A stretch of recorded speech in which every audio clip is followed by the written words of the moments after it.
arrival of the Vice President is an indication that any minute now, after the little pause, I'm sure any time now, we'll see the arrival of His Excellency the President. Madam Foreign Minister, distinguished ladies and gentlemen, The arrival of the President. I'm pleased and honored to announce the arrival of His Excellency Joseph Newman Boakai, Sr., President of the Republic of Liberia.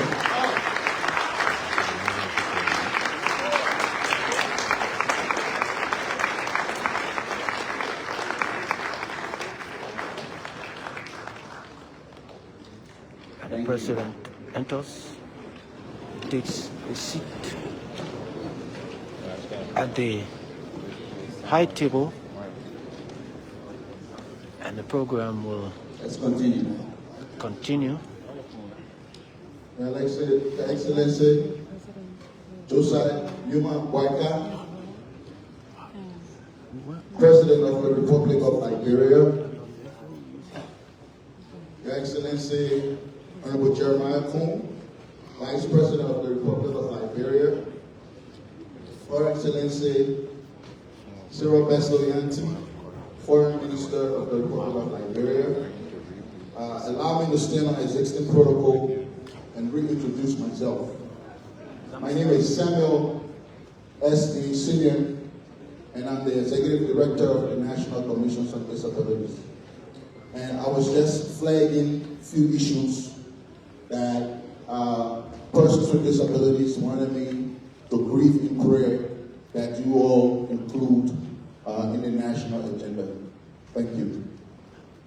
So I was on the program strategic objective, and that is to increase access to justice, information and health services for the deaf community by supporting sign language education for national duty bearers, judicial workers, law enforcement officers, media practitioners, and healthcare service providers. So if we mainstream the deaf issues, when they go to hospitals, they'll be able to properly interpret what their ailments are, and even at the level of going to access justice, they will be adequately served when they go into access justice. I talk about the National Action Plan that was adopted by the UNDP and rated by the National Commission on Disability, which I happen to be one of the framers of. We talk about not processing persons with disability, especially the deaf, if there is no sign language to interpret their issues, and not imprisoning physically challenged at outdated facilities that exist, because they have pit-lock trays in there, and for example, me, I cannot use a pit-lock tray. I gotta use a commode for me to be able to use the restroom. So to solicit support for access to finance for women and farmers with disabilities, to subsidize their livelihood activities, micro-business and vegetable cultivation for self-sustainability. I think the rest talk a lot about that, so we just pray that, we get some of the rights too, please. Okay, so strategies and approaches. Closely collaborate with the relevant sectors leads to facilitate synergies with other programs and initiatives with objectives to avoid duplication of activities. And I spoke to that. The last time my brother Ami told me about this great program they had and provided loan for women with disabilities and other people. And the Minister of Gender talked about how they were working with persons with disability children to get them off the streets. They said it was a legendary program, Street Child. It's great programs, but at least if we're included, then we can be able to guide the process. So the work with international partners, the UN, NGOs, or whatever way to ensure that the NCE fulfills its commitment to the implementation of provision of the United Nations Conventions on the rights and dignity of persons with disabilities. To work to ensure that persons with disabilities are given a fair share of opportunity at national and local levels to not only become independent, but also contribute to national development initiatives. So The act that established the National Commission on Disabilities, Section 5 speaks to for every 100 person that is employed in an employment agency, 4% should be persons with disabilities. So since 2005, since this act was passed, this hasn't been implemented. Persons with disability has to be rescued in this government, in this arrangement. Therefore, I gravely praise that the Chief Executive orders or mandate that each ministry and agency should hire at least 4 persons with disabilities in the government. That way, persons with disabilities will leave the street, have employment, and be able to take care of their children. It will reduce the dependency syndrome.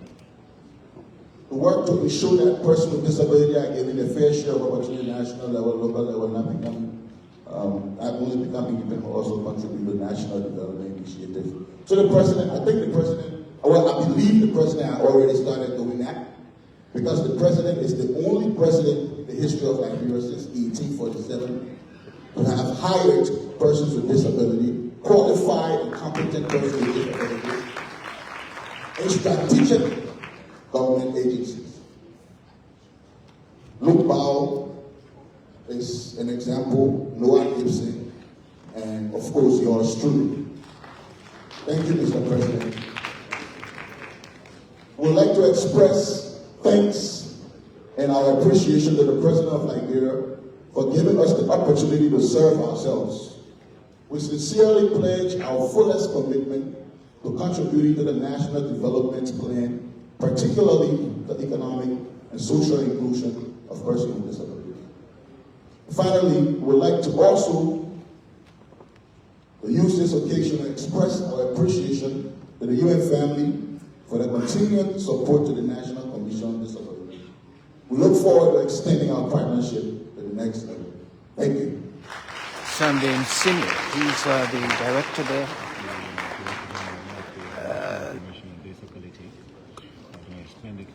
And he's been putting forth his concerns, but with the president seated, the program will continue. So this time we will go for the Q&A, questions and answer period. This one will be Concerns. Mr. President. Concerns will come. Thank you. With the Minister. I would like to start by thanking our partners for the support they continue to give Liberia, but I have 2 concerns. You know, in the last few days, we've been compelled to reflect on all issues that I believe previous administrations have not really resolved. Rice, sustainable food security. And we believe that it's partly because we've not looked at it holistically and have negated the trade or commercial aspect of rice or food security. We believe there's a direct correlation with food security, prices of commodities, and other areas like the wholesale and retail and farm market aspect of food security. Commerce Minister, I'm with that.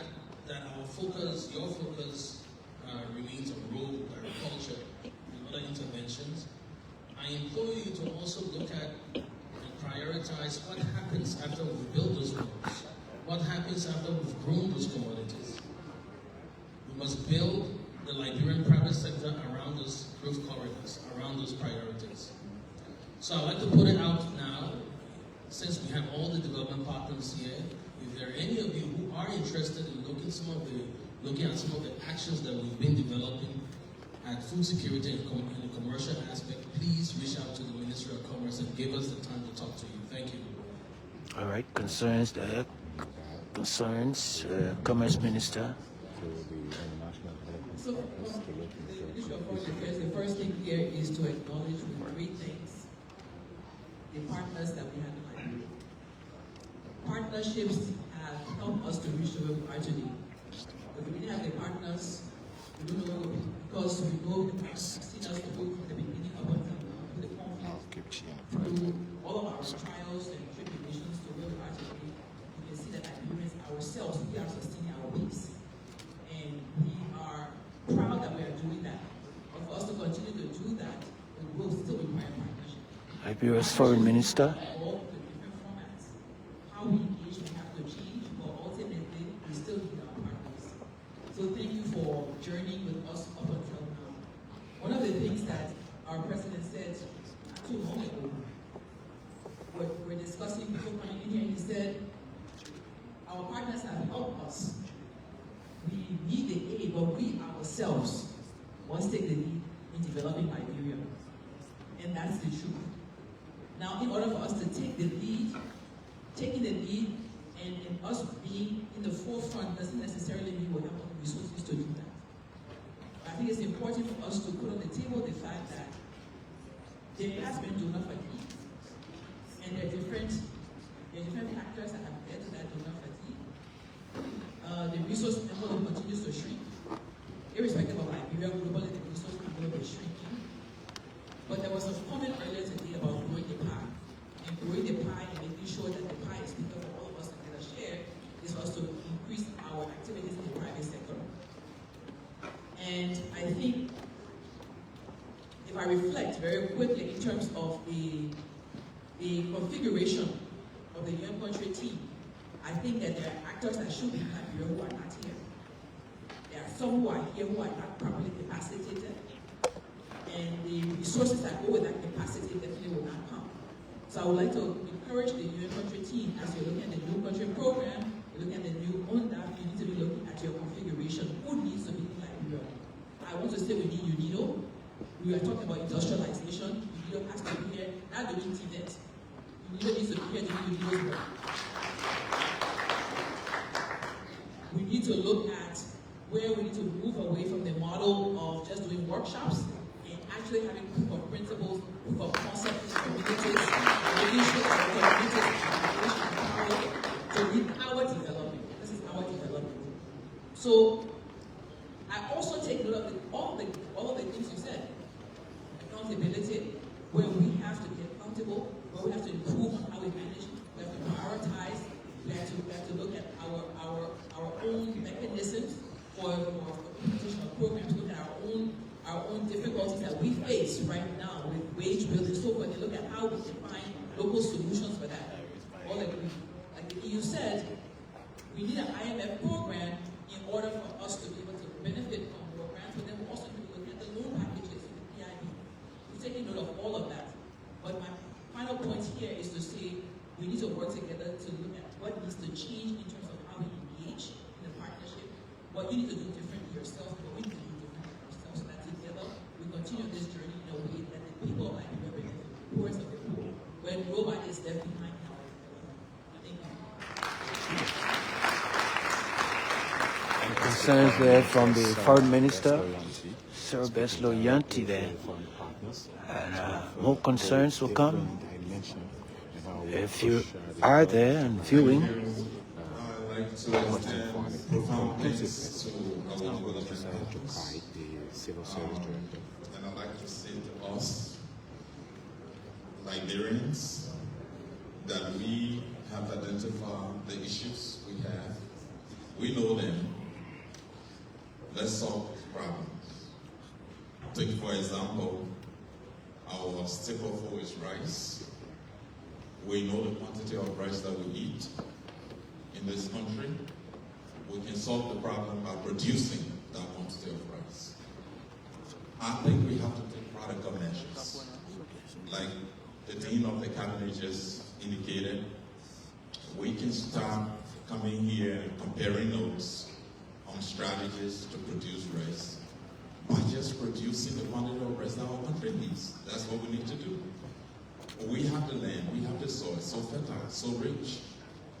We have the resources in this country. We can even produce the quantity of rice that we need and export additional ones to neighboring countries. We can do that. We have the capacity to do it. And I think what's lacking is the will, is the courage.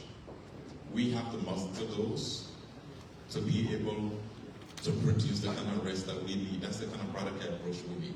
We have a wage bill that is unrealistic, is inundated with irregularities, with inefficiencies, with discrepancies.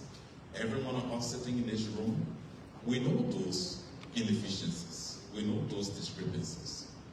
Let's remove them and have a realistic wage bill. We don't need to come around the table to begin to identify what the issues are. We know them. Let's just be practical. Let's just go to it. Let's go to the workforce. Let's look at our payroll. Let's remove those. If we just need to muster the courage to do it so that we can fix our country. We know that we have problems with electricity. Let's fix it. If we have to privatize it, let's privatize it. And let's get electricity to every home in our country and take it back if that's what we need to do. We know we got issues with water supply. Let's be practical. Let's attack it. Let's solve it. Otherwise, we'll just be going in circles. Come back here again after another period to start to identify strategies and priorities. And we can't depend on donor support endlessly. No, we are a country. We cannot take pride in continuous donor support. What makes us a proud country is what we do for our own country. Is to be realistic to ourselves and to our country. And we need to challenge ourselves so that the next cabinet retreat that His Excellency, the President, will convene will be about coming to celebrate the gains that we have made over time.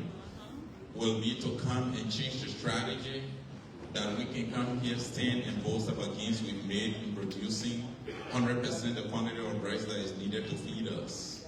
We come back here to boast about the gains we've made in significantly, drastically reducing our wage bill by streamlining the workforce and professionalizing it.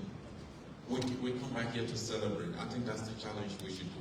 So if the agriculture minister, for example, comes and make a presentation on the state of our current agriculture program, that's a lesson for us. That's something we should work with. So I just want to encourage everybody here. For me, it is time for us to roll our sleeves. It is time for us to call the spade a spade. It is time for us to take practical actions to solve our own problems. Thank you. It's time to take actions to solve our own problems. CSA's head, Josiah Boakai, right there with those concerns. Thank you. Firstly, let me thank our partners for their support. All right, and we are now going to lands and mines, or mines and energy, if you will. All right. Wilma Bay will be the next, pushing the line of his concerns. It's the third and final day running of a 3-day cabinet retreat.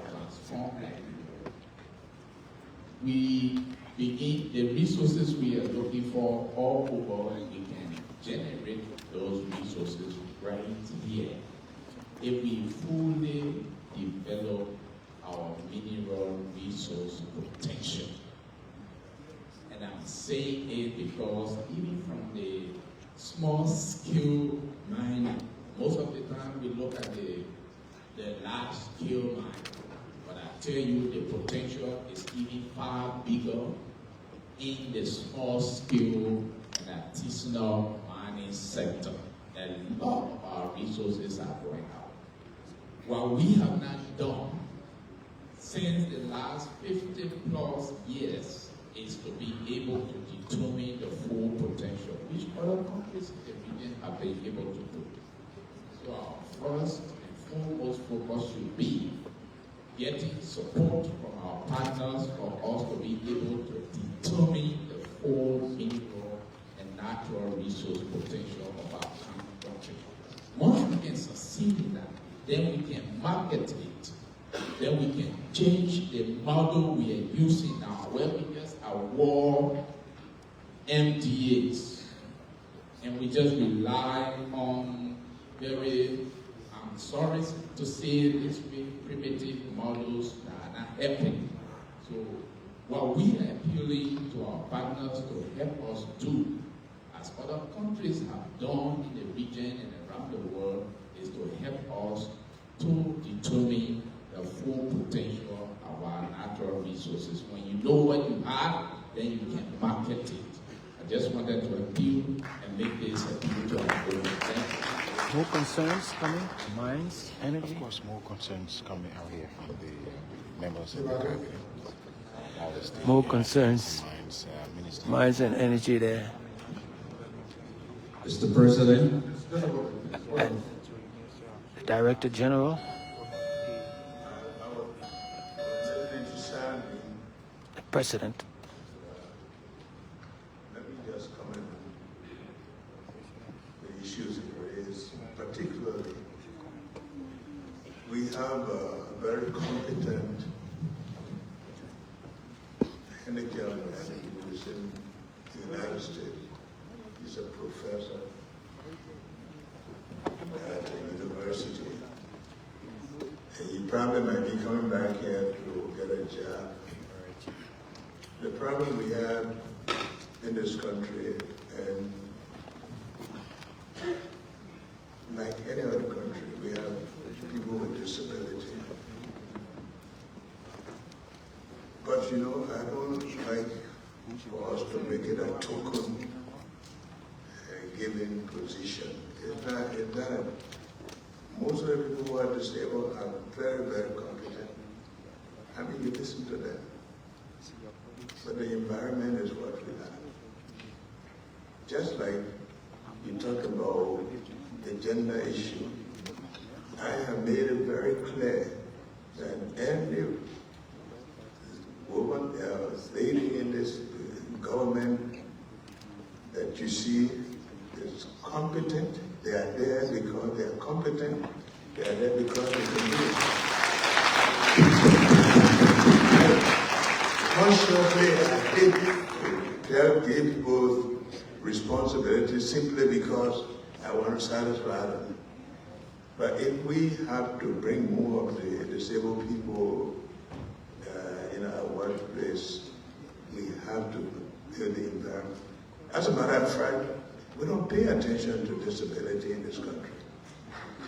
I mean, that's what I know.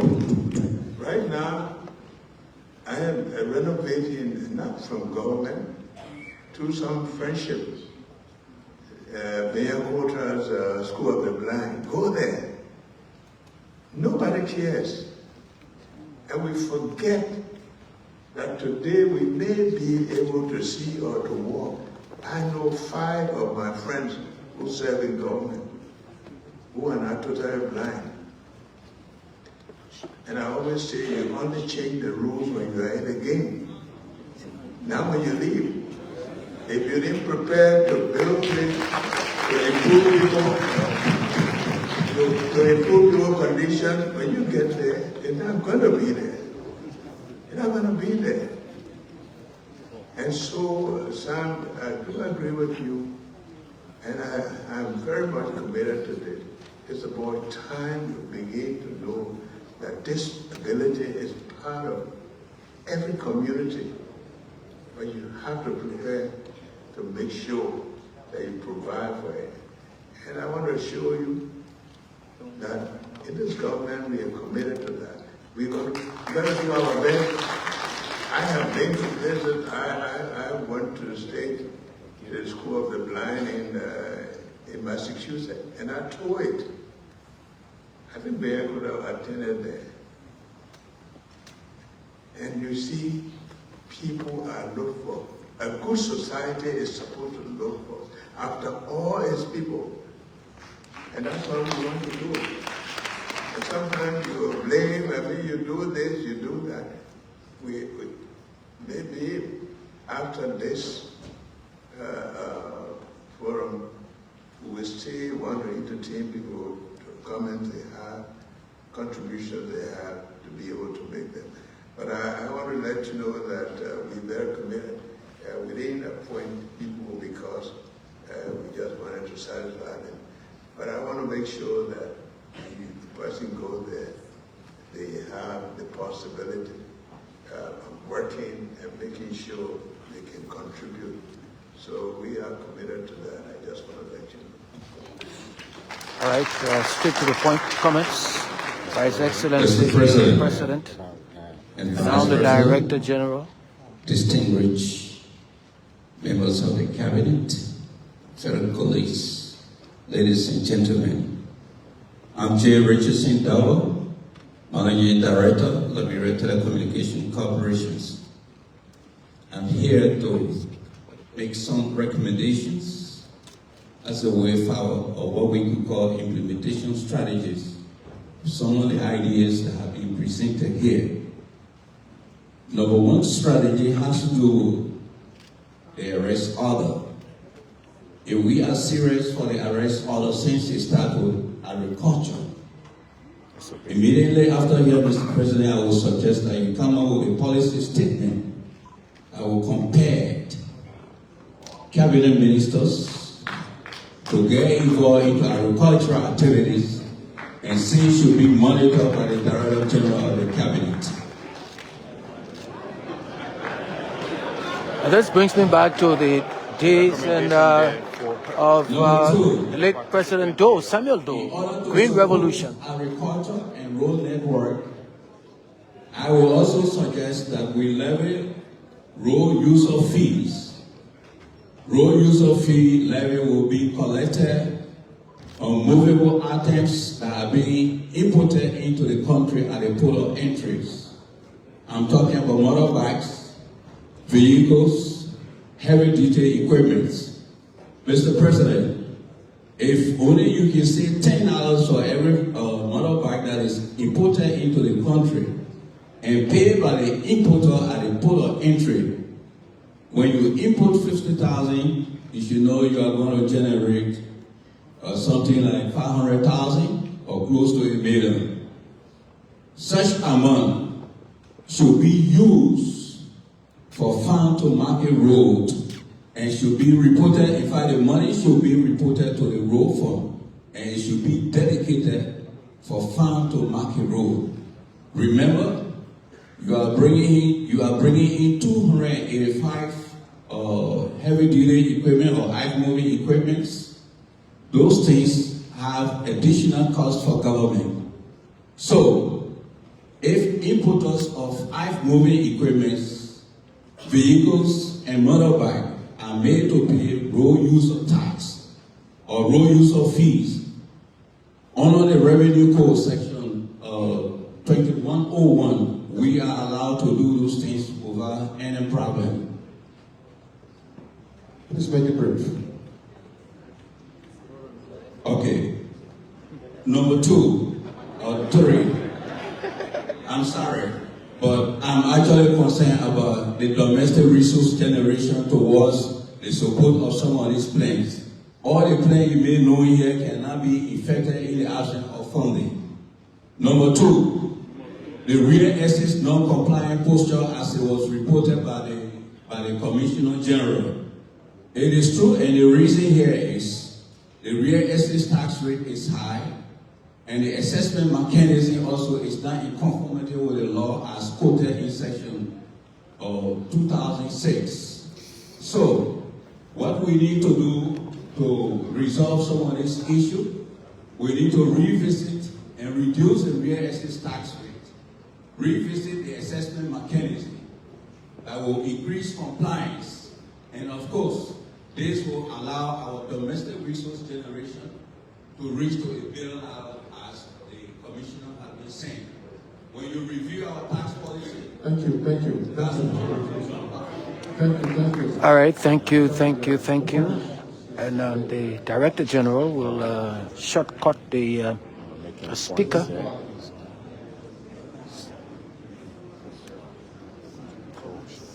Thank you. All right. Over the past days, I've written a communication to the Minister of Public Works, Minister of Mines and Energy, and the Minister of Agriculture. Water is a natural resource. And as far as I can tell, when we are negotiating with multinational companies, we do not include the Liberia Water and Sewer Corporation. We should have oversight responsibility in collaboration with the Ministry of Mines and Energy on our water resources. So it is not even clear as to whether those concession companies pay anything at all for the usage of our natural resources, which is water. It is also not clear as to whether construction companies, like the road construction companies, pay for the water they use. It is also not clear as to whether those engaged into large-scale agricultural activities pay for the water they use for irrigation. The act that created the Water and Sewer and amended in 2017 says that once a company or any entity uses water that exceeds 5,000 gallons a month, that is considered a commercial water. And the Liberia Water and Sewer Corporation tariff should be applied to such water.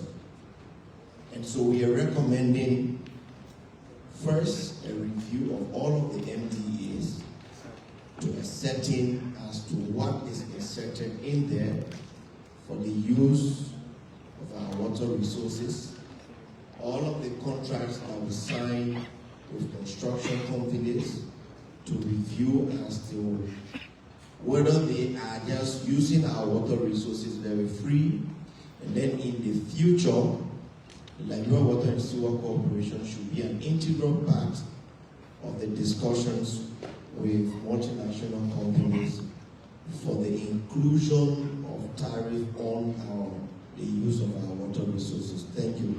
Concerns, Mo Ali, Water and Sewer Corporation of Liberia.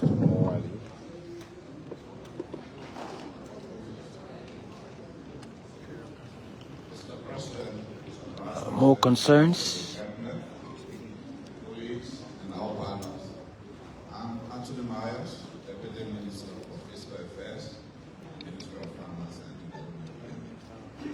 One is a comment in relation to the presentations made by our partner and earlier presentation made by members of our government. And the theme of my comment is about coordination. Different ministries and agencies and commissions presented the issue of resource scarcity and the inability of our budget to fund their programs. That is true, because we put those together. But when you listen to our partners, you can also recognize that there are other sources of resources. So what is needed here then is coordination. We should realize that most of the programs, some are through grants, some are through multilateral aid, but most are also through loans that we sign off. So what the donors or what our partners have to offer, whether it's grant or loan, and our own budget resources are all part of the public fund.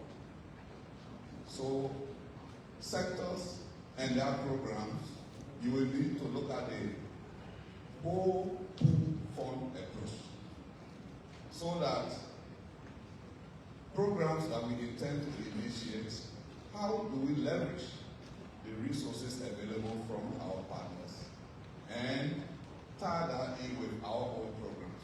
And I will say this to support the day's comment about taking the lead. That is one of the ways that we can take the lead. We tell our partners that there is a Paris declaration that aid should be on plan. And you or us who are settlers, who are responsible for aid coordination, need to emphasize it. Now we have a perfect opportunity with the presentation of our development roadmap to bring our partners around the table and tell them we want aid to be on plan, so that for sectors resources available to that sector will be what come from ourselves as well as what our partners have to offer. Thank you. All right, concerns will continue from the Minister of Finance. Let's see where we go. We go now to the podium where Mr. President, Vice President, distinguished cabinet members, we want to. At this time, Francis Nimale, Internal Affairs Minister. We at the level of the government, we do injustice and insincerity. Our president has a dream, and when he dreams, we at the level of cabinet have to make sure that dream is a reality. The dream of President Boakai is to make sure that power gets to our people through decentralization. The president, when they inform you this evening, that our partners have been championed over the years in this process, particularly Swedish government, you will see UNDP, and almost all of them have been participating. The president, where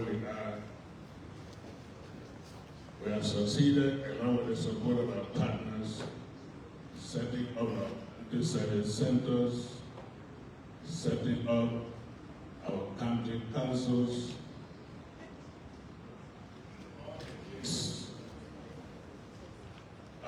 to ensure that there are structures in the rural part of Liberia to help govern themselves. Very crucial, Mr. President, is the issue that is cardinal. We will not realize anything called decentralization if we do not take the power and authority from the central government to our people. The local structures we are setting up must become functional, and I can see the willingness and the efforts on the part of members to help us in this drive. What we suspect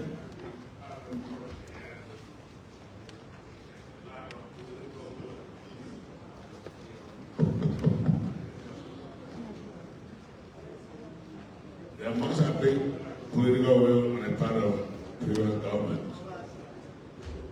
Today, I am happy to present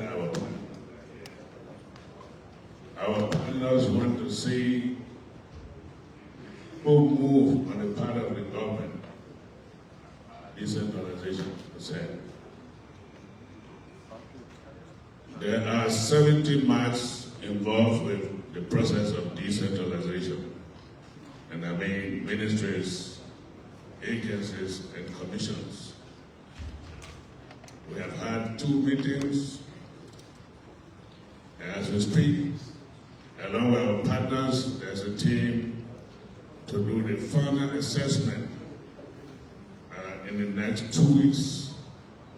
And when they return with a report, it's enjoying about 10 commissions are going to do that work. And when we came in, part of your dream, we told our partners is that it's not going to be business as usual. What we mean by that is the partnership with our partners right now is not going to be a patronage, a matter of patronage. When they put in $1, at least the government should be able to put in $20. I'm sure some of them were shocked. In recent time, when TIPS, the Minister of Internal Affairs, could not make, we made them without requesting anything from them. So we have one big one coming that will be coming over to our partners.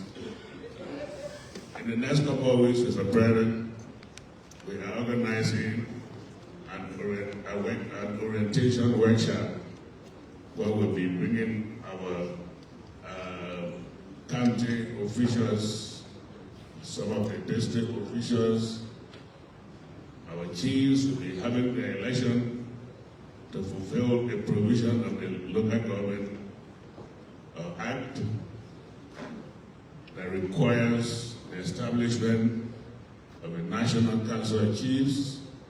As we speak to you, our new superintendents who have been inducted into office, almost all of them with the exception of one River says, will be inducted into office next week, the 31st. All other 14 superintendents have taken office. And as we speak to you, they are now reorganizing the Council of Chief Councils in all of the counties. The chairpersons of those councils will be coming to attend that orientation to be part of it. It is at that forum that they will conduct an election. The Director General, I appreciate additional 2 minutes since in the night. Thank you for the opportunity to present. And so the National Council of Chiefs, the new National Council of Chiefs, will have their election at that forum, and we'll be inviting Mr. President to induct that council into office. Our partners will be there. And so the issue of devolution, the practical transfer of power to the local structures we are putting in place is the key issue. And we need the political will of the President as far as that is concerned. Thank you very much. Normally there, First Minister.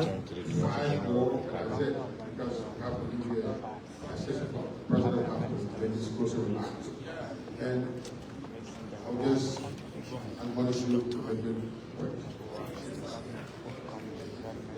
Madam Minister. And once again, we'll go back to the Director General, but I don't know, it looks like there will be level of consultations here and there. All right. My concern has to do with the presentation that was done. Minister of National Defense. One of the presenters talked about the issue of rape, sexual harassment. Geraldine George. I would recommend that these be taught into schools. In fact, so the first female minister of late. What is sexual harassment and sexual exploitation? Minister of Defense. My next thing is the ministerial. You spoke about frozen food leaving our neighboring countries to come to Liberia. Sometimes these consignments that come with jobs alone. So my recommendation is also involve the LDA to be part of your inspection team just in case they see anything there. Thank you. All right, Geraldine George, Minister of National Defense. Concerns? Yes, Mr. Giddens. Mr. Giddens, we'll go to the audience and come back. Mr. President. 4 more. Mr. President, Mr. Vice President. Public Works, Giddens. Members of the Cabinet, our partners. I'd like to take this time to say thank you to the partners for the support to our infrastructure development, especially the road. And I know what one media spoke about the LRT to be transitioned to the LD Liberia Development Trust Fund, still Liberia Reconstruction Trust Fund. So that means our partners, you stay continuing to support us. We are happy for that. I want to say thank you. Also, to those of you, the partners who are now looking at the coastal highway, we held a pronouncement on the interest for the African Development Bank, and we have a further conversation. I want to say thank you. But let me also say, over the years, there have not been much that our local contractors have gotten out of these engagements, these support, whether it was in grant or whether loan. And so recently we had an act of the legislature which was passed for the Association of Liberian Construction Contractors. And that act has mandated that the Ministry of Public Works work with our partners any funding that's spent for road construction, whether it is from the government budget to the foreign companies, or whether it is supported by a partner as a grant or loan, there has to be a local content component. So we have that discussion. I've already started writing the partners to know that going forward, before the Ministry of Public Works go ahead and sign a contract, there's a law that says that company that will work in whatever corridor, whether it's a pavement or rehabilitation, foreign company has to have a Liberian partnership. And that is the law. And that is something that we're going to begin to enforce. I just want to make the partners know we're going to start to do the letters already, and we'll have further meeting on these discussions. So our local construction companies will be involved in all the major contracts going forward because there is a law. Thank you. All right, Giddens, Public Works. Mr. Giddens. Thank you very much. I would like, as Minister of Human Sports, to affirm the support of the UN country team and other donor partners, the EU, towards youth development. And I would like to stress, especially supporting TVET, the EU through UNIDO done extremely well.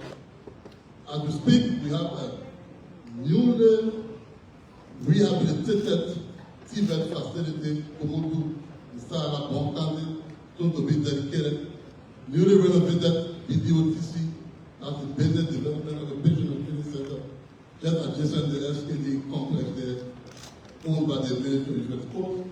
And they are newly constructing hospitality center where the graduates will be using for training out to the EU through UNIDO.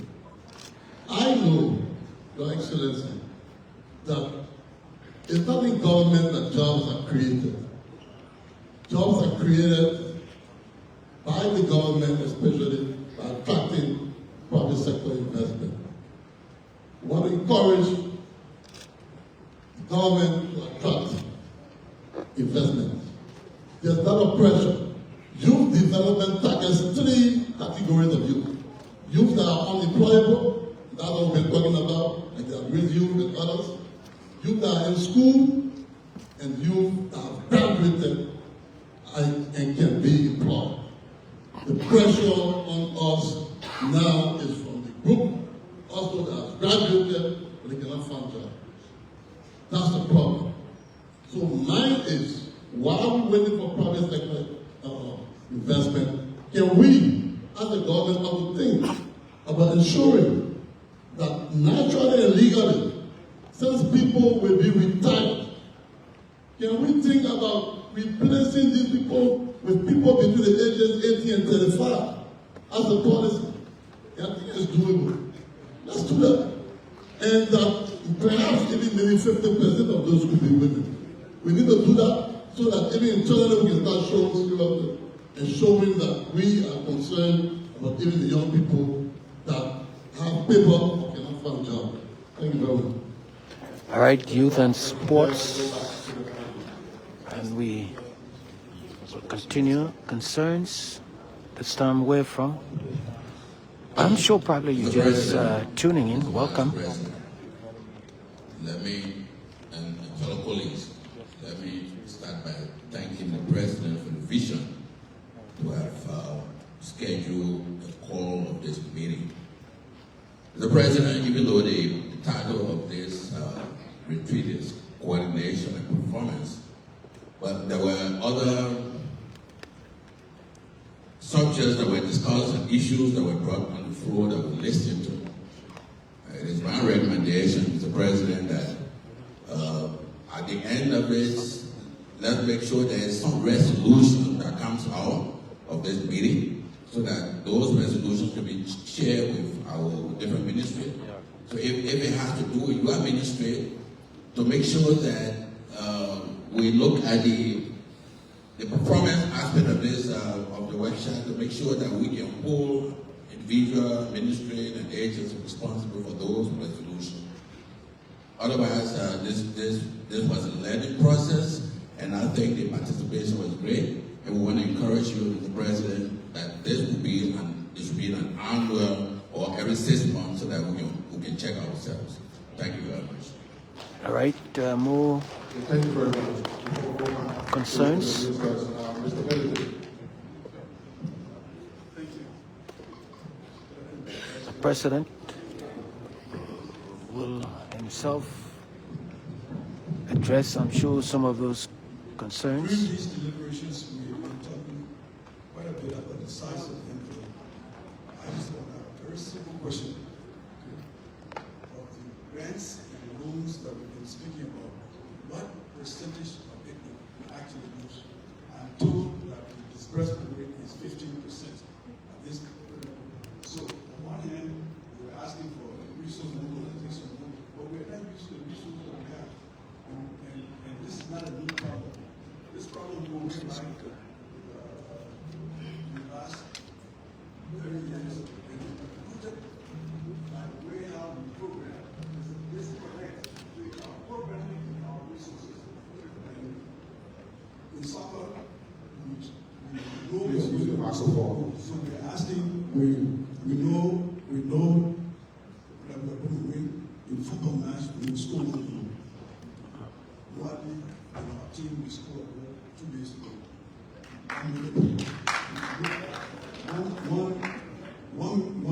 1 million gallons of gas will be, or water will be released from our point.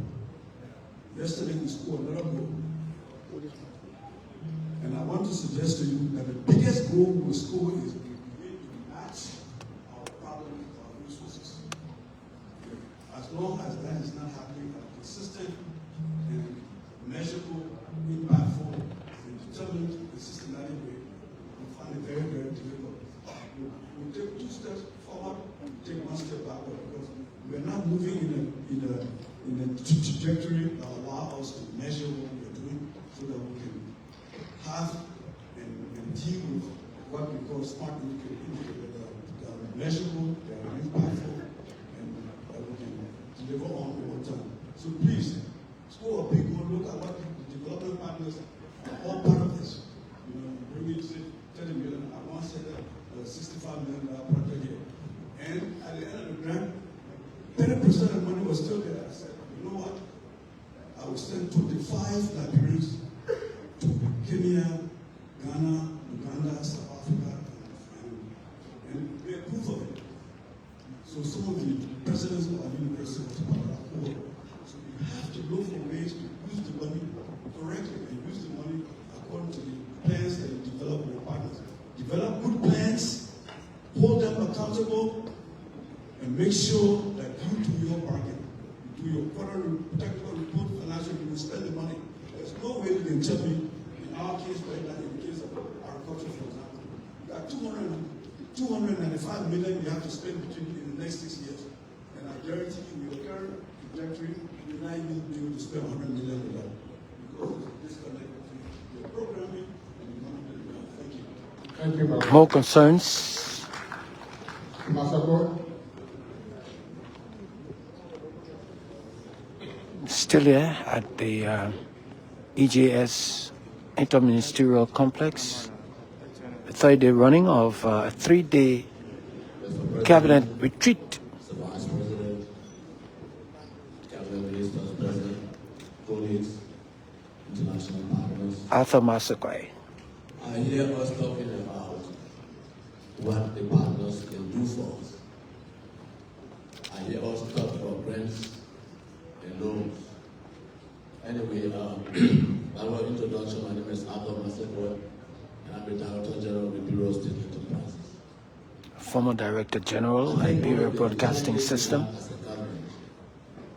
Is the unwillingness of most of our SOEs to remit dividends to the national envelope.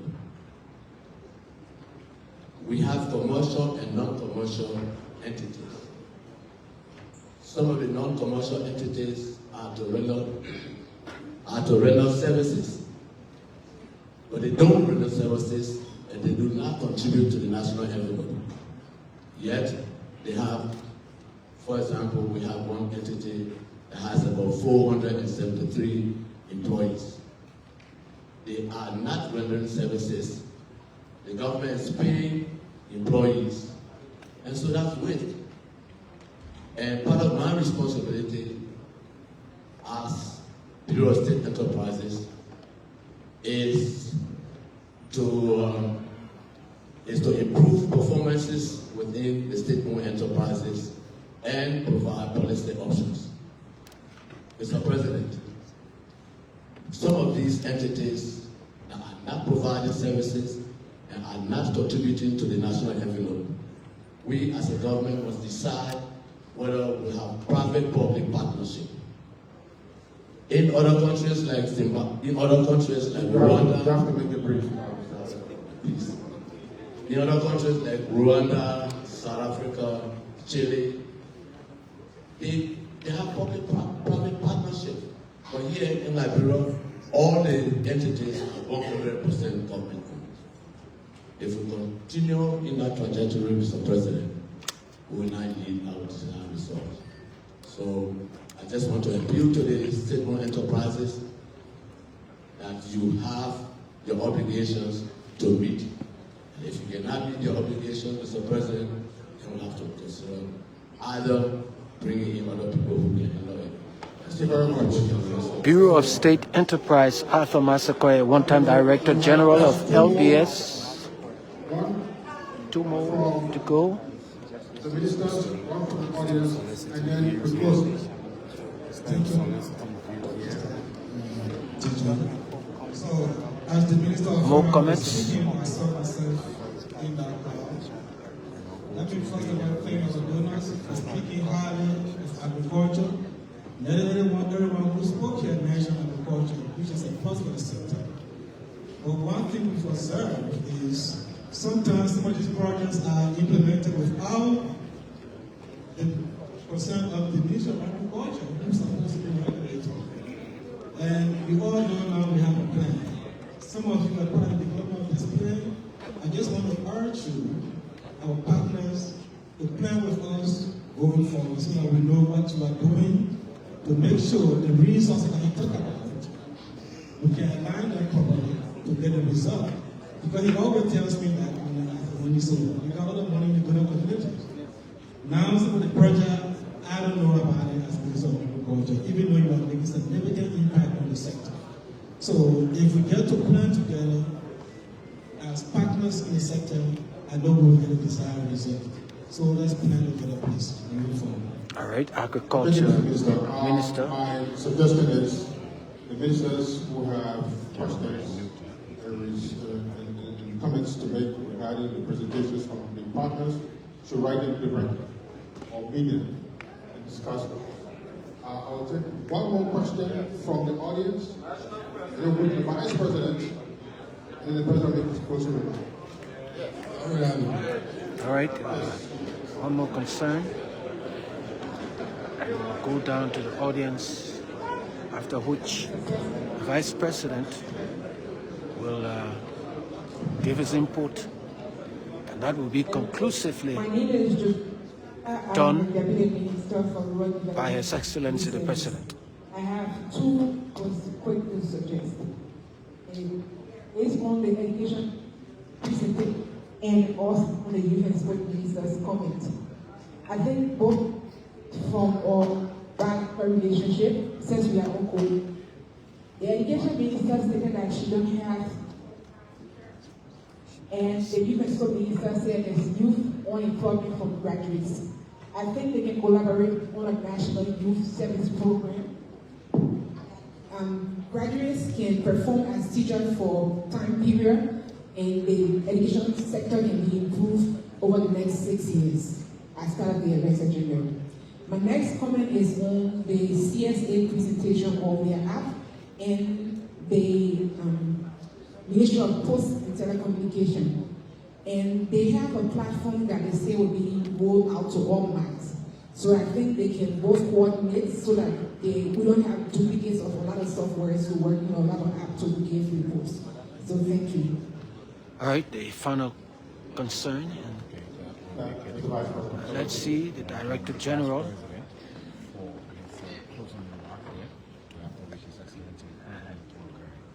Vice President Kong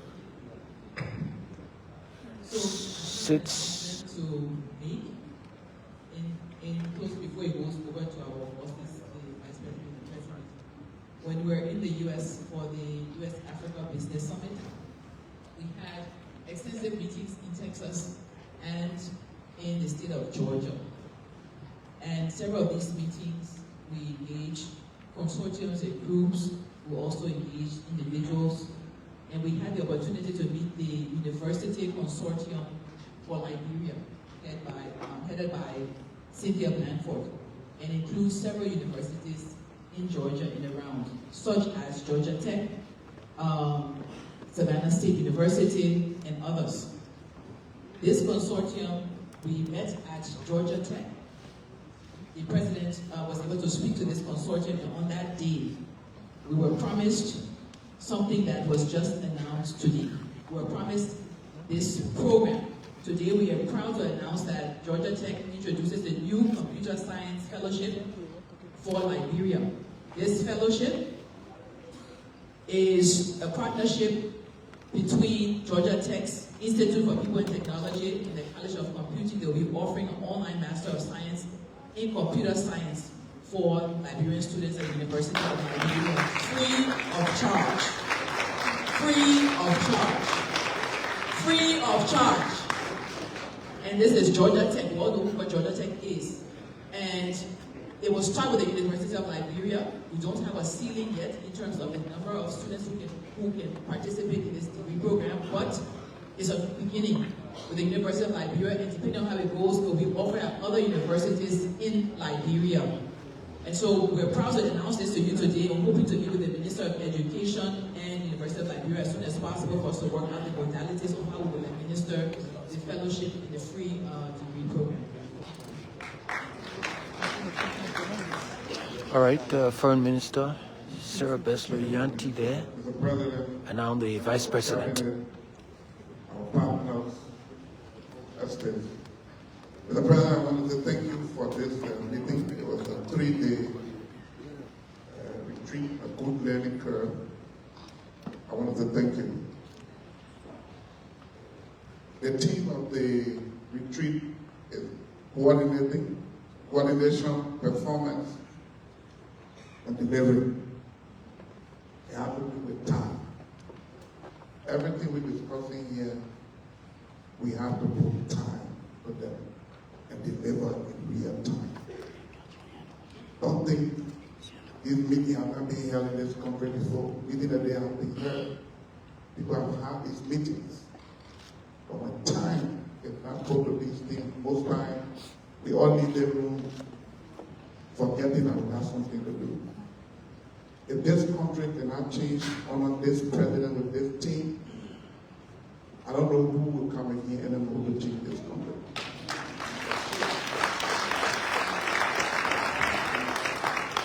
And so as we discuss these things, let's put time to it and deliver in real time.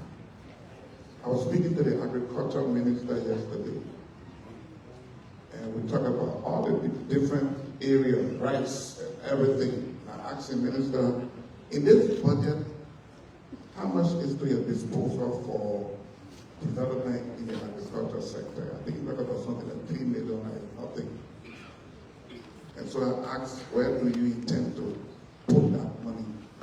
And my suggestion to him was, Minister, if you have this problem, and problem one, rice, you need maybe 100 million for rice, and you take out 3 million, you can solve the pepper problem. Let's focus on pepper from now to December and solve the issue of pepper, because even pepper will go to Guinea and Sierra Leone for pepper, for tomato, for everything. The Ministry of Agriculture will go through her list, select one of the items and deal with it between now to December, and say from now to December, the issue of pepper will get it on track and our people will be better. Minister of Education, I want to thank you. I mean, taking office as a minister, the first thing any minister will want to do is to first sit behind your desk and But you took your time to run across this country to see firsthand what is happening. So that when you sit behind your decks or somebody talking to you from the field, you know exactly what they're talking about. I'd like to thank you. Your presentation was good because you got first-hand knowledge of what is happening in the field. And like I said to you out there, I want to suggest to you on the issue of chairs in school. You've been facing chairs in this country, and you go to US, sometimes you see a whole pile of chairs parking out. Imagine if the chairs were not sticking on this floor. Maybe every time people can have a conference talent show, somebody will walk away with one. But now, this place will be empty. Maybe we need to use this model. As you go to the classroom, there are 50 chairs supposed to be here, let's do metal chair and catch them in the floor. And we're done with the issue of chairs. When we start to do that, and you catch the floor with chairs in one school, for the next maybe 20, 30 years, chairs will be in our school. Because I know these chairs been here for I don't know how many years and they are here. And so we need to change that model of making wooden chairs. Let's solve the problem one and for all. If we're making wooden chair $25, $30 for one, every year we have to change it. Let's do one iron chair for $100 and keep it for 50 years. We save a lot of money. And I want to say thank you to you. You said a lot of good things here. And you asked the president for a lot of executive order. We need to act and act now. If we just, I remember I've been on budget committee, we've been talking about real estate, we've been talking about that real estate, he said, we've been talking about it for I don't know how many years. It never started. It got to start. If you start to collect taxes and share with people in the community leader, assuming the city mayor, the community leader, it will be more effective because they know one another. They know who to get to at what time. There are some people who may not be able to afford at all. The community leader know that the other people here, some are in the community got to buy their food and get their food. So they want to hear to see what we do. But the other men here full. If you do that, you collect more revenue. So some of those things you said, that put time to it. Before we leave this room, they agreed that from now to December. We deal with that 6 years. We don't actually have 6 years as a government in this country. When you get elected, it's actually 5 years because in 6 years, you'll see ministers are resigning, they went wrong for representative job, senator job, and everything has to scatter in the last 6 years. So we actually get 5 years to work. In the 5 years, the first 100 days gone. Second 100 days almost finished. We'll soon get the 100 days, the year will be over. So we have to work and put time to everything we do. Mr. President, I'd like to say thank you again. We need to strengthen our M&E so that people report in real time. Let every minister do their yearly plan and tell the president in 30 days, I will pump water the Moabi is doing on Broad Street. In the next 40 days, water will be in red light. So that we track these things based on your own projection. I think if we do that, we'll achieve the plan. In the 5 years we got before us, we'll achieve. There's an opportunity the president is giving all of us in this room. There's no second chance to impress.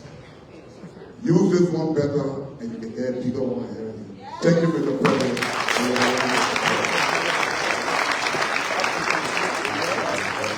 Thank you. Well said, the Vice President. And now His Excellency the President will come up with the closing remarks, and he fixes himself right on top of the cuff as he gears up to address this gathering. The President. We recognize the members of the cabinet, our partners, supporting staff, members of the Fourth Estate, and even other people here who may be private persons. I was talking about private persons. Maybe in the future we have to bring on board some private people as well as few business people to participate in our retreat. This is the first retreat that we are conducting. I have participated in a lot of retreats in the past. I've noticed in this particular retreat that we didn't see so much use of paper, and people took notes, and they commented on issues that they wanted to comment on. That means they show interest. I want to thank all of you for your participation, and again to our partners. Also, this is the first time I've seen partners showing this kind of interest in what we're doing. And not only here, but we have had meetings with our partners expressing interest, so much interest in our development agenda. Sometimes I wonder, why should people have more interest in your development than yourself? And sometimes it's the way it is in Liberia. But I also have spoken with partners. You live in a country, you may be rendering diplomatic services and so on. But some people actually honestly develop love for a country, and they will wish that a country does well. Of course, they can be very diplomatic. Some of the things that they cannot push. But that time when you leave a country, you want to come back to that country. There are Peace Corps friends who have been in this country for years. At the time that some of them will even want to adopt this country. But because of crises and things and instability. So I do believe that the partners do come with a very honest intent, speak to us as much as they can be diplomatic in some ways. I want to say to all of you, I want to thank you and appreciate you. And as much as possible, when you be honest with us. The last time I was in the States, I also made a comment on some of the partnership we've had in Liberia, where we hear about huge funds, and sometimes I'm not too good at being diplomatic when it comes to Liberia, but some of these funds, in a short time, you see consultants come 2 months, and one time I had to talk to a program that was with the USAID FED, Fed. And they came in and I said, I'm getting fed up with Fed. And because, you know, I understand, and I said in that something that I always say, that in the word, when you copy somebody's work, it's plagiarism. When you copy from many people, it's research. And so everything that we have in agriculture is here. Agriculture is local. You come and you collect people from all over, and then you do it. It's consultancy. Most of the money goes to that. I like to see where partnership is based on knowing that we do have local knowledge, we work with us, and that we work the team to make sure that you know very well you're not bringing all the ideas, that we work together, and that the money that is brought in the country is used with our knowledge, because it goes on our record as money given to us. And also want to encourage our entities like Mr. Ability was talking. I may want to make sure that sometimes we don't pay attention to resources that are already available. Now, I'm taking note of all of these things that in our ministries, in our institutions, let's look. There might be resources that are not used. And there are countries who don't want to de-obligate resources. So partnership is very good.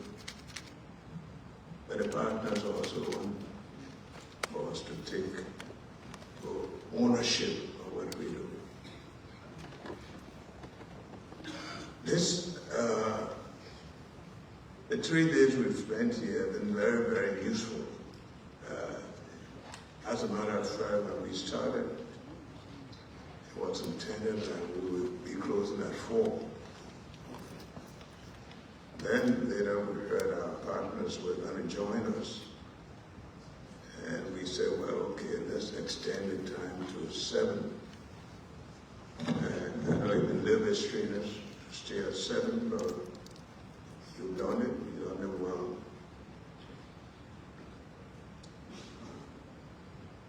We want to make sure that this will not be just an event that we will leave here, we have forgotten.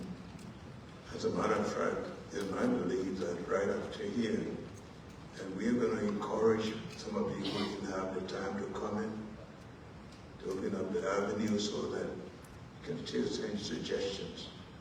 We're talking about a plan. I like to, sometimes people believe that the whole whatever we do in life is just chasing opportunities.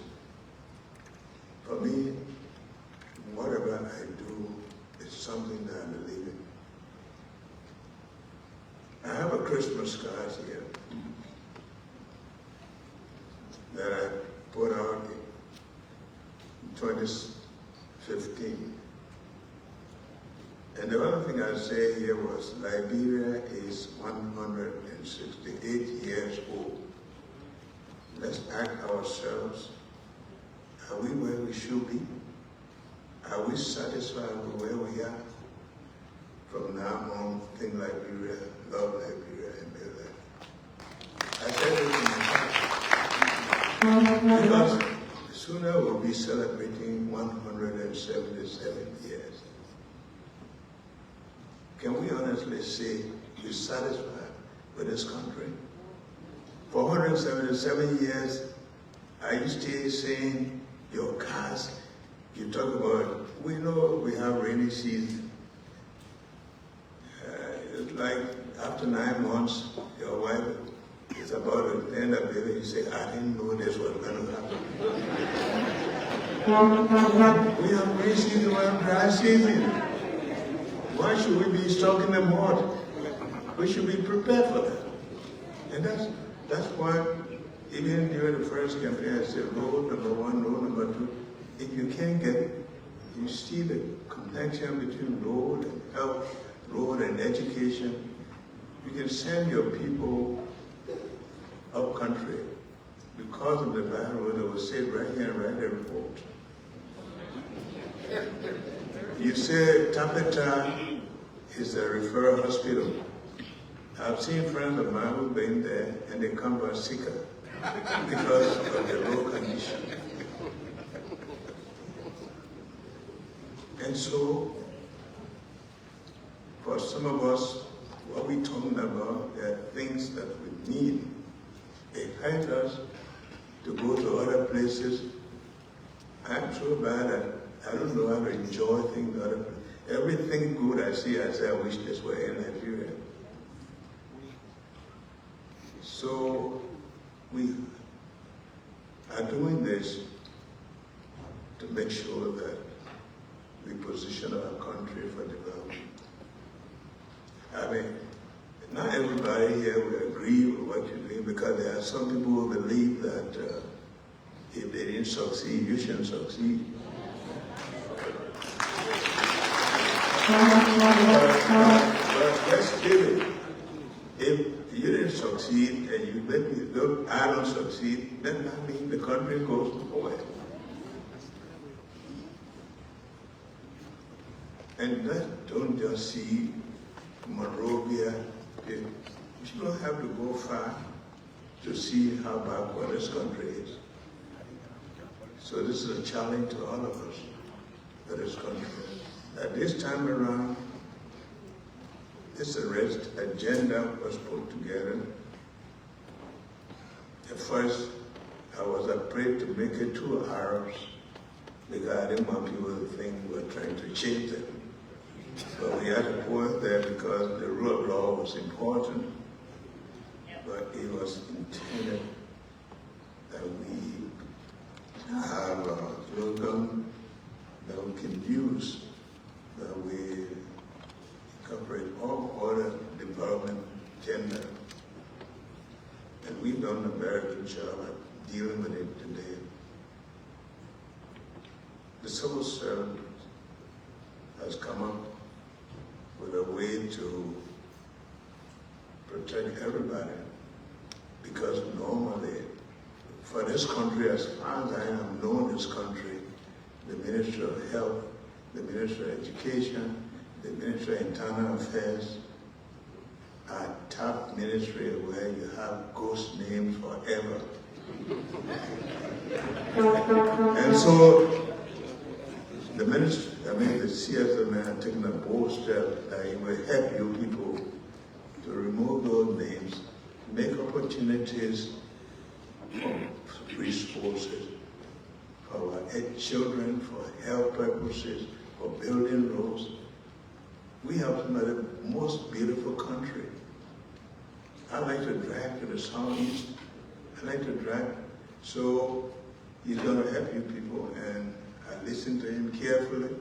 Even when we launched the program here the last time about contract.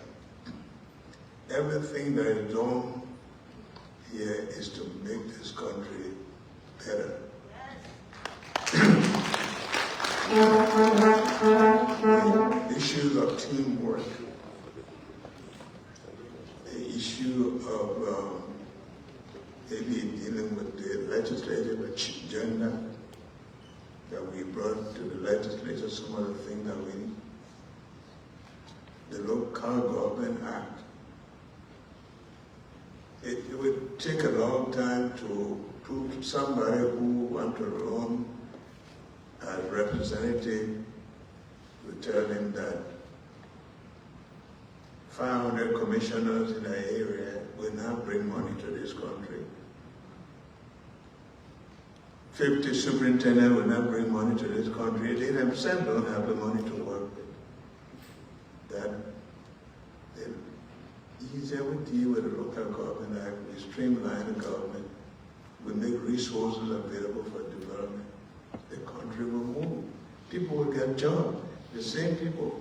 You may not be commissioner. One time I went to Grand Cru when I was vice president. We arrived at about 6 minutes after 1. And I met the superintendent there, to be a friend. We had a town hall meeting in the morning. He said, Mr. Vice President, you see, we don't have any political prisoners in the country. I said, well, how were you? Everybody is commissioner, superintendent. We've done what we did.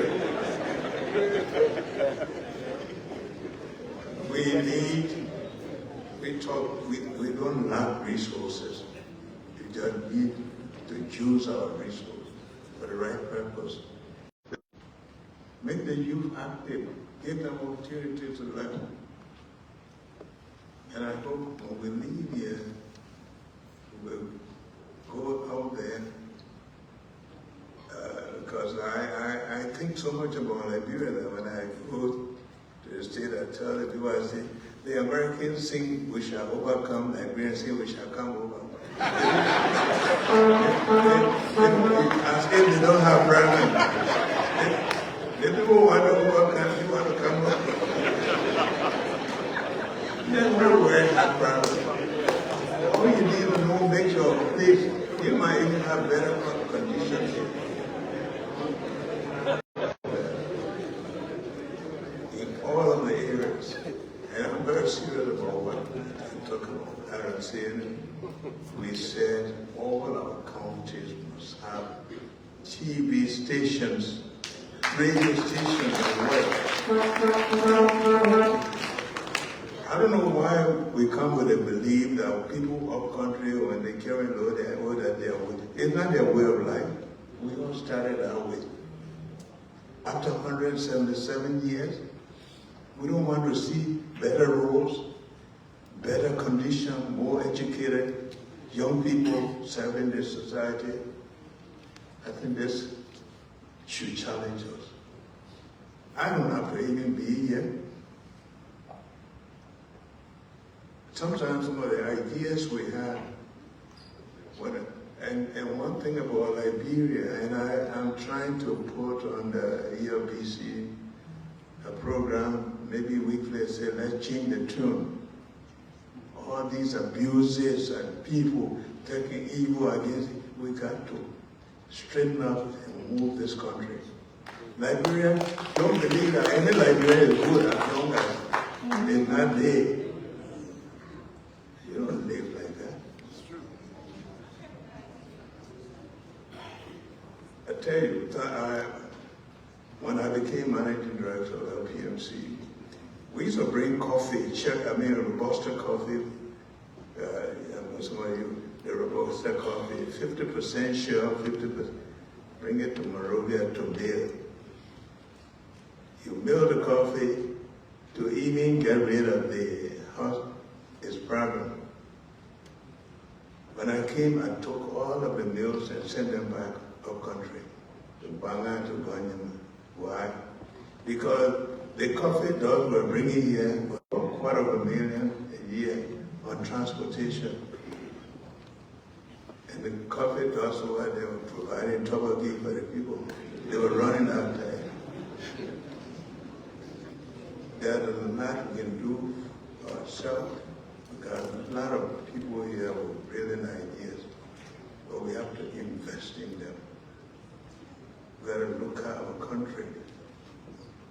And so in this legislative agenda, it's all intended that will bring to the minds of our legislators some of the things that can improve our country. There's no need to hold on to them to say, they show power. The only power you have is the one you have not used. Use pure power. We're not here for them. This retreat is to bring out some of the things that we can do better, some of the ideas that are on the floor that we can use to improve our country. I learned a lot from Sarah on the budget issue. Even though I knew it, the budget is law, but budget is not money. In Liberia, as soon as you tell somebody prepare a budget, they say right there. They give you expenditure list, they call it budget. Budget is sources and uses of fund. But you can't tell me the use of fund, where are you going to get the money from?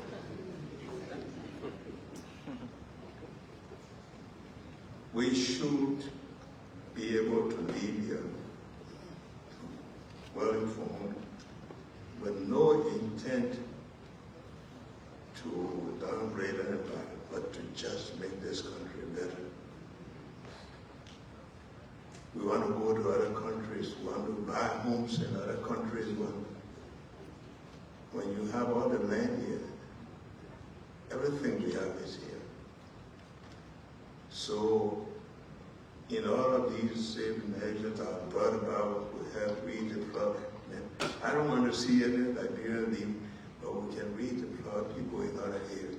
We can take some of these young people who were just put there, they said they were working What credential issue in the future? Let's redeploy them, send them to school. Thinking about bringing buses, we take the motorcycle riders, we put them on the buses. Try to make sure that they go to school.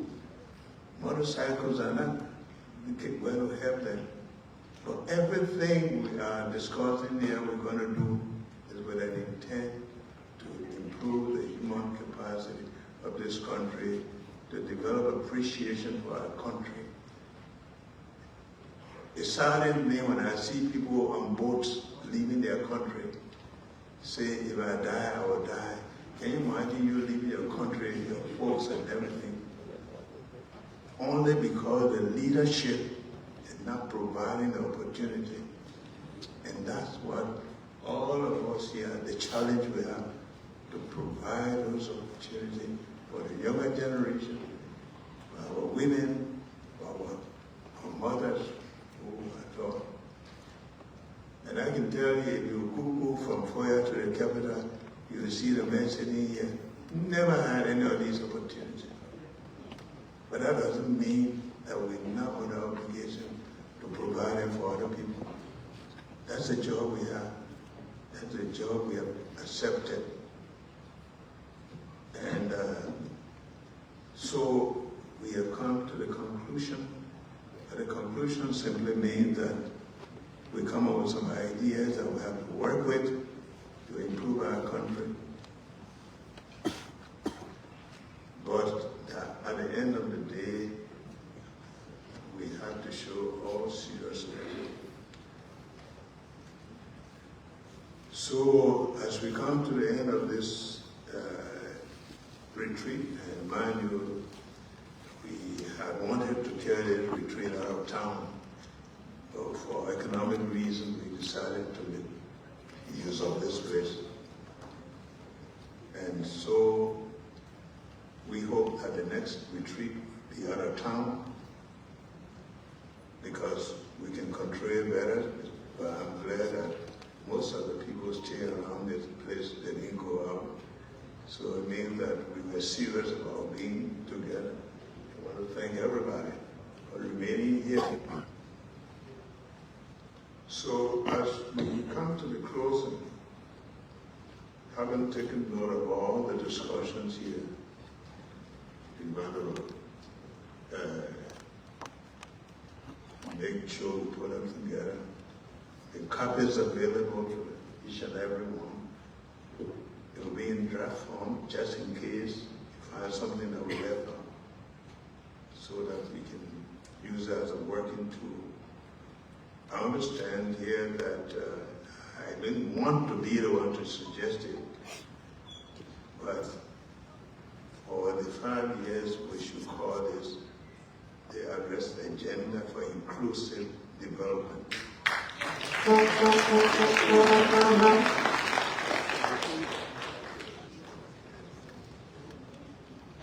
So if that's the name, here we want to set up some committees that will come out of here. The steering committee, they say will be headed by the president.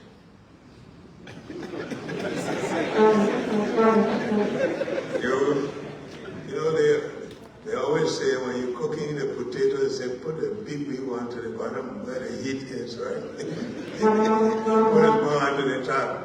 So it's be headed by the president and vice president, obviously, the co-chair. Then we have a co-chair, president and vice president work together so that it's not the president, the vice president. The co-chair will be the UN resident co-chair. The UN resident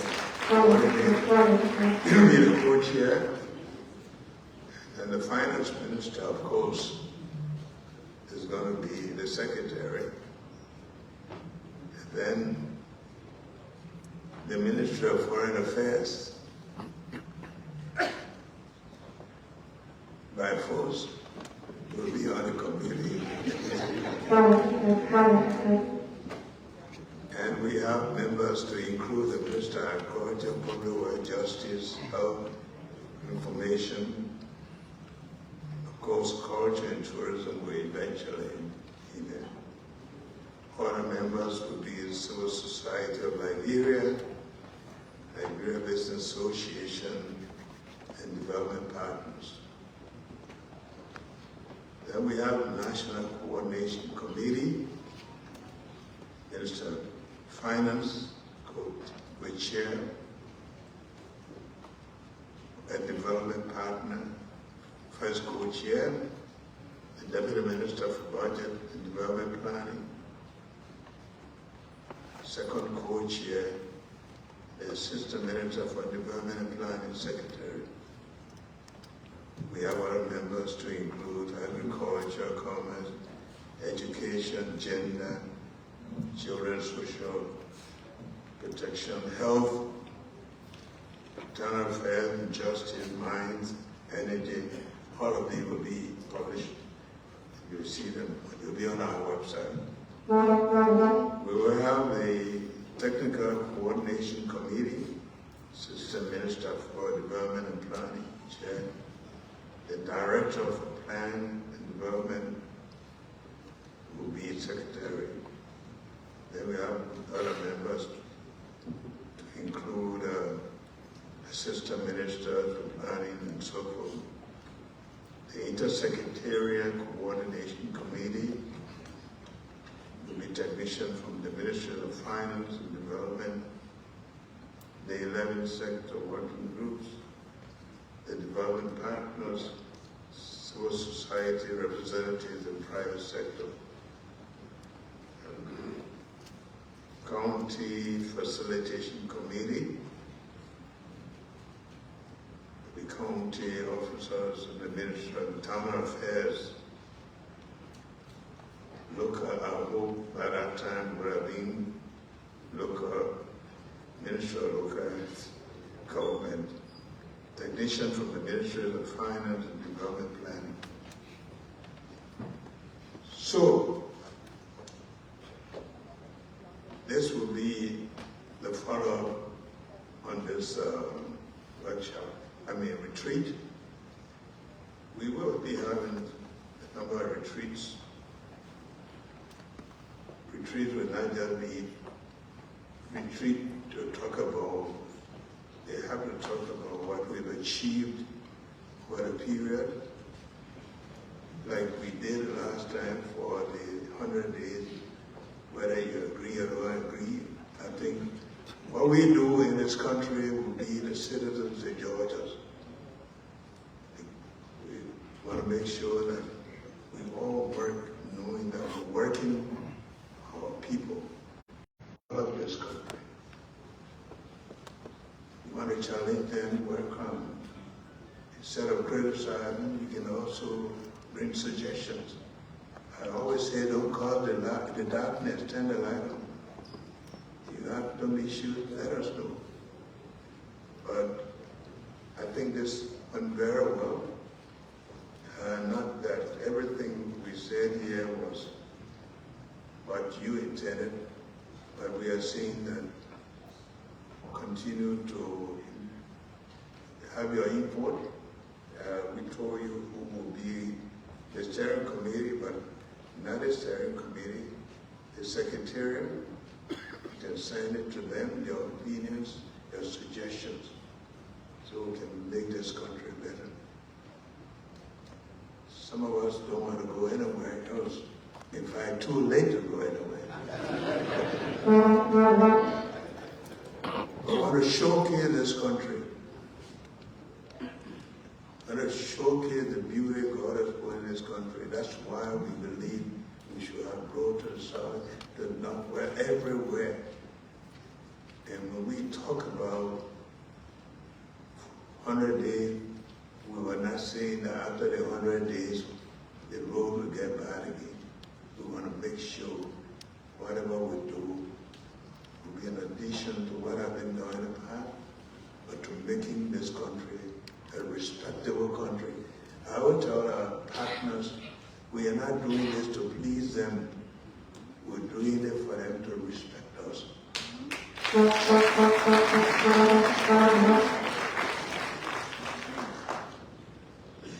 So I want to thank you all, ministers, directors, for your input, everyone who has been here and made some contributions and listened.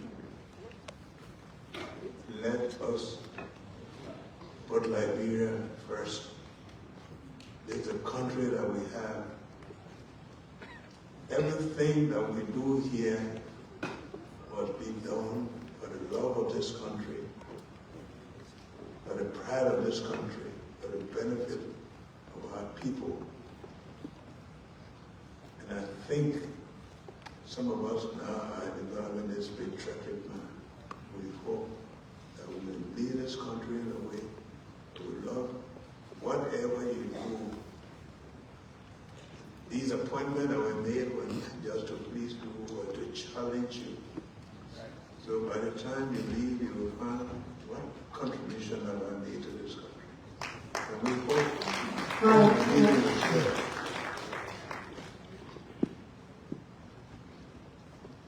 The first meeting I really had since we took office was at the airport. Let the people there know that this is the entry point in this country. This is where the donors come in. This is where the investors come through. And nothing there. That's why we went to Atlanta to reestablish the sister airport relationship. To make sure that when we say Rabat International Airport, that it meets all of the criteria for international. It's not a name, it's a function. How do we operate? How do people feel safe to come here? Tourism, all of these. We can have the best tourism facility. There's surfing going on now in Rabasport. Every time there's a trickle of good news in the country, it's a promotion to us, and it's a challenge that will keep it up. Thank you very much. Thank you for your session, your discussion, your patience. And we pray that God will help us to make sure that we move this country in the right direction. God bless